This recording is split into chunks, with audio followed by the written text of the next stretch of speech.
most powerful approaches to teaching history, to understanding the past, is the ability to reanimate things that have already happened and to be able to see those trends and those changes and those perspectives. 15 years ago, that meant having access to the puzzle pieces of the past, the primary sources, the documents, the archives, the things that professionals only had access to. Technology is an amplifier of what happens in the classroom. If it's used well, it amplifies the educational process. If it's used poorly, it amplifies the distraction and it amplifies the problems that are going on. But good teachers using good technology can do amazing things. There's definitely a gap between what students do in the class with papers and books and then technology. You need to bridge that gap somehow so that it flows in some sort of cohesive manner. Before the technologies like OneNote and ChronoZoom, collaborating on group projects was very difficult and the technology was not as seamless.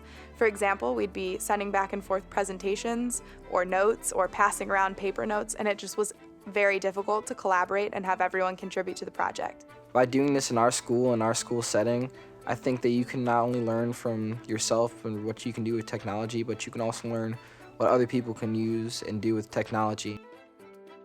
The most valuable litmus test for technology in the classroom is whether or not it allows teachers to do something they couldn't do otherwise. Software like OneNote and ChronoZoom enable kinds of collaboration, presentation, project-oriented learning that haven't been possible before the use of these technologies.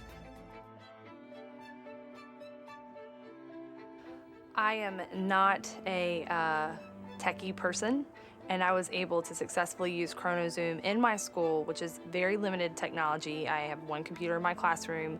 We have computer labs, but they're very hard to get to because everyone wants to be in the computer lab. Given those facts that I'm not techie and very limited in technology here at my school, I was able to implement ChronoZoom very well in my classroom because of its simplicity, how easy it is to use, and because it speaks for itself in terms of what it shows, what it presents, and what students get out of it. Getting ChronoZoom up and running is really as easy as opening a browser. Because it's a web-based application, there's nothing to install. There is no question of hardware compatibility.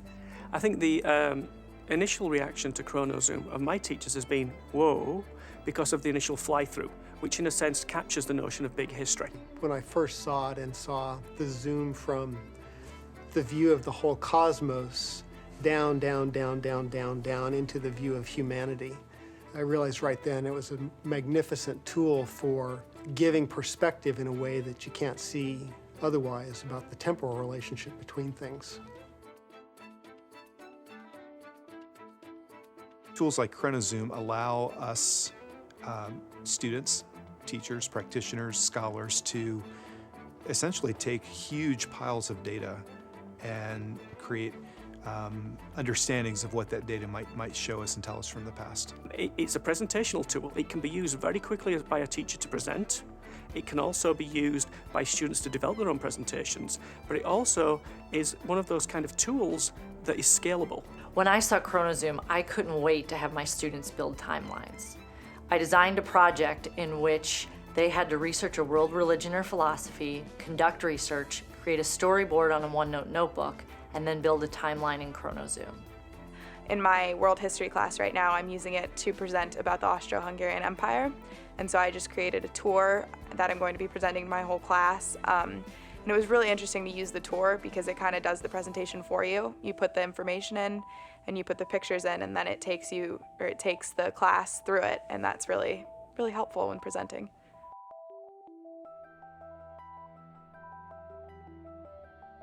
One thing I always tell my students is that history is messy and chaotic. And what ChronoZoom does is it allows me to visually show my students history, and it shows them that mess, but in an organized manner.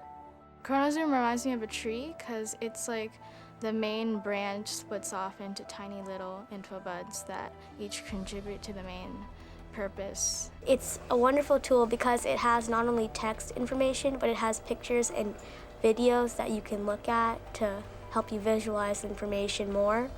ChronoZoom gave me the opportunity to place timelines into the hands of students that they not only got to see the progression of things changing and staying the same, but they also got to interact with history. So ChronoZoom, what it does is it teaches chronology, it allows students to visualize history, and it also teaches cause and effect.